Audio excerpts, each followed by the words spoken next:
¿Qué tal, amigos? Soy Guillermo Ochoa. Me encanta lo que hago.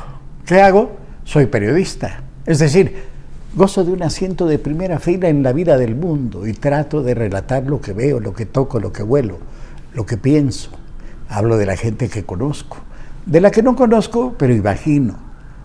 Hago míos los triunfos como la llegada a la luna y convierto en derrotas personales las guerras, las pandemias, las mentiras políticas, con su cauda inevitable de corrupción y de miseria.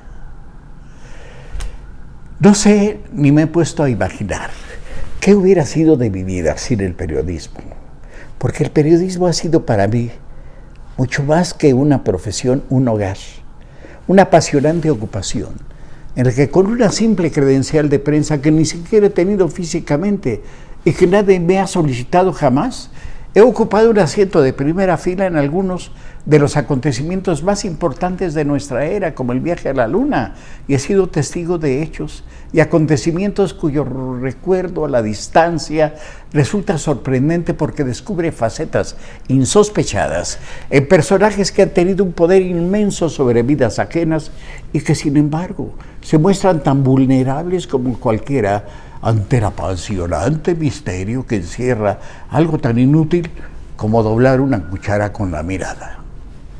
Les cuento, íbamos a salir en el avión presidencial rumbo a Guatemala. Eran otros tiempos. Si el presidente salía a la esquina a comprar unos chicles, y así lo disponía, ¿no?, miles de entusiastas llenaban el Zócalo para irlo a despedir cuando saliera de Palacio, y miles más lo recibían cuando regresara a los 15 minutos, mascando y haciendo globitos, como solo el primer magistrado de la nación sabía hacerlo. Total, que íbamos a Guatemala, y el avión inició muy lentamente su carreteo, y de pronto, pum, pum, juas, pum, puf, como en las viejas caricaturas de la tele de Batman, un ala del presidencial avión chocó contra una tribuna de tablas y metal desde la cual minutos antes una legión de vendedores callejeros de la lotería, comandados por su lideresa eterna, Sarita Ornelas, que destapara a López Portillo, por cierto, una tarde de tumulto en el Palacio, y de cuyo esposo se decía que nomás comía ostiones, habían echado porras de despedida entre lágrimas y notas de las golondrinas al presidente Luis Echeverría, que volvería 2 o 3 días después. El choque del ala congeló el tiempo dentro del avión, como si una cámara captara una foto fija de la eternidad, aunque en realidad solo fue un instante, porque al momento, como muñecos de una caja multicolor, saltaron de sus asientos 2 o 3 funcionarios para correr hacia la parte trasera, donde íbamos los periodistas, y tratar de lavar sus culpas.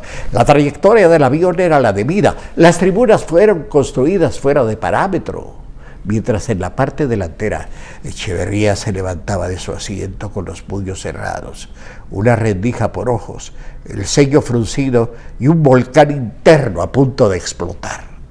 Un presidente de México es imponente. El poder constitucional lo eleva 1 kilómetro.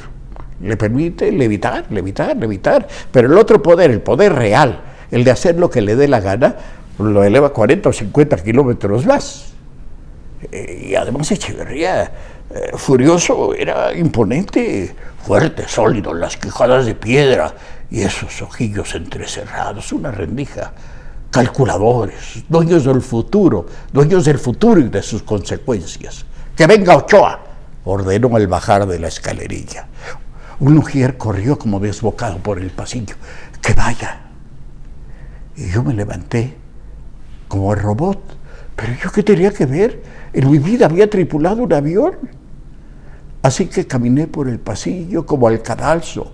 Los demás periodistas, funcionarios, invitados, ayudantes, colados, disimulaban sus miradas, fingían no ver al apestado. El apestado era yo.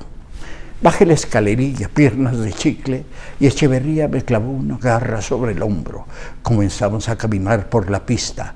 A lo lejos bajaban entre manoteos y protestas a los pasajeros de un avión de Aeroméxico. Sus maletas se amontonaban ya junto a los carritos. Había que llevar al presidente y comitiva a su destino. Era urgente, les explicaban en vano y los empujaban como a borregos rumbo al edificio central del aeropuerto. México, México.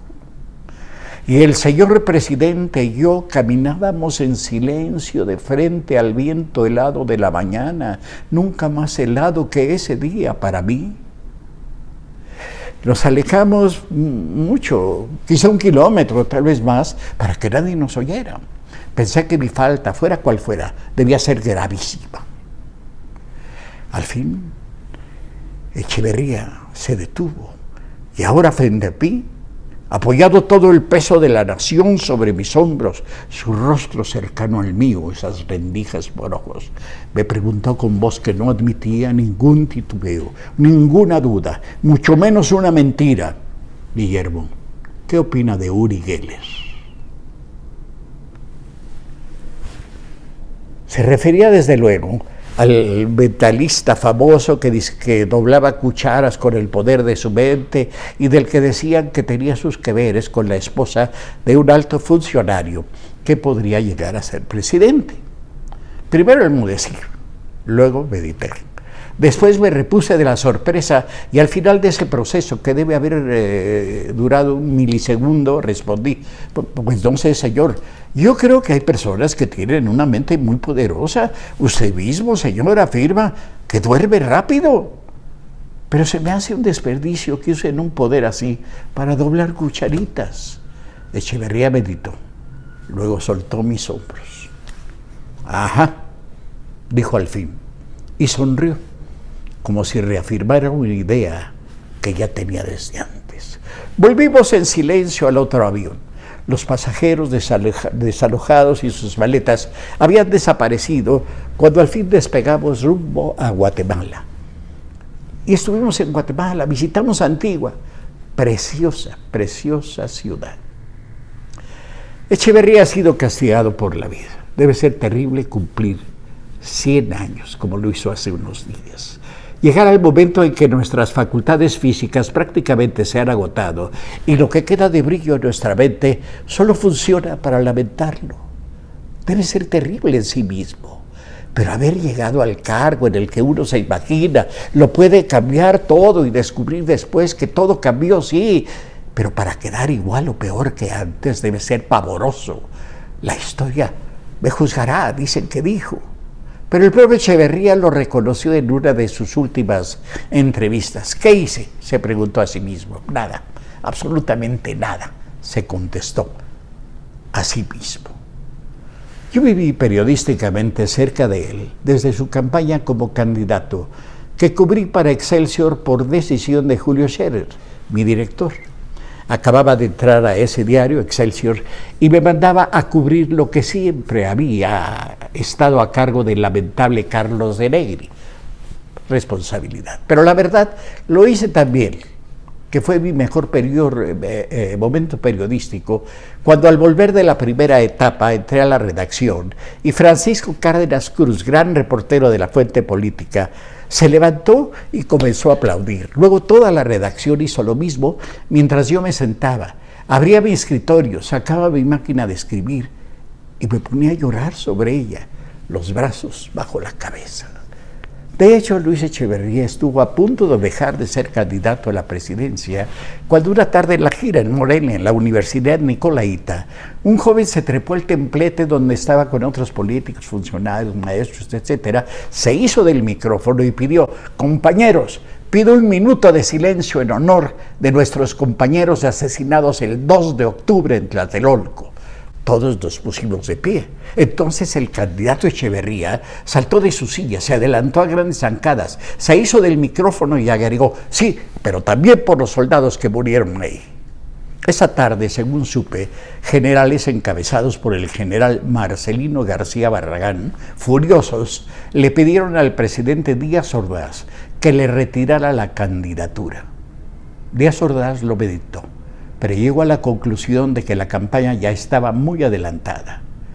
Pero desde entonces supe, leí, me contaron, se dio cuenta de que había cometido el error más grande de su vida. Sí, pero ¿saben qué? Yo sí creí que Luis Echeverría quería y podía hacer algo. Cuando al principio de su gira en Querétaro comenzó a caminar rápido, rápido, y dejó atrás a los viejos líderes, entre ellos a Fidel Velázquez, creí que él podía y quería sacudir el árbol. Sin embargo, él también descubriría desalentado lo que supongo había aprendido desde tiempo antes. La política en México es como un árbol muy enraizado, un tronco muy grueso y ramas muy enredadas en sí mismos que acaban por atrapar a quien se atreve. Vino su arriba y adelante, su frase de campaña, que no lo fue, aquella obsesión por el tercer mundo y por ganar el Nobel de la Paz, su campaña en el extranjero, publicitando una carta de los derechos y de deberes económicos de los estados que nadie leyó. El país seguía en descomposición, la aparición del Partido de los Pobres de Lucio Cabañas, el asesinato de don Eugenio Garza Sada por una guerrilla de la Liga 23 de septiembre. México se le fue de las manos como a todos.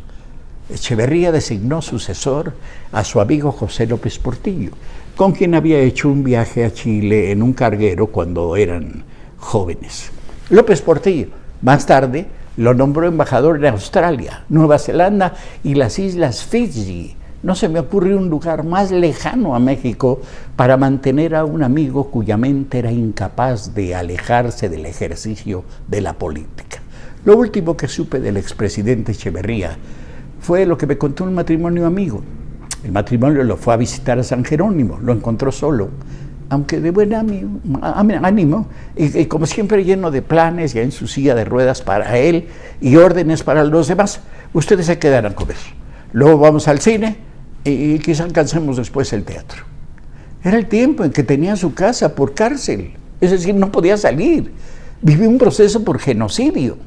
Se le atribuye la matanza de Tlatelolco y el halconazo del Jueves de Corpus ya dentro de su mandato. Proceso que según aún no concluye, es un proceso que está abierto. Echeverría celebró hace poco su cumpleaños 100 vía Zoom. Amigos, ex colaboradores, tuvieron 5 minutos para decirle, bueno, cosas buenas, bonitas, etc. Así todo, debe ser terrible para él vivir 100 años, vivir un terrible invierno y vivirlos en la soledad. Es extraño el destino, nuestro destino. Es más extraño aún el de Luis Echeverría.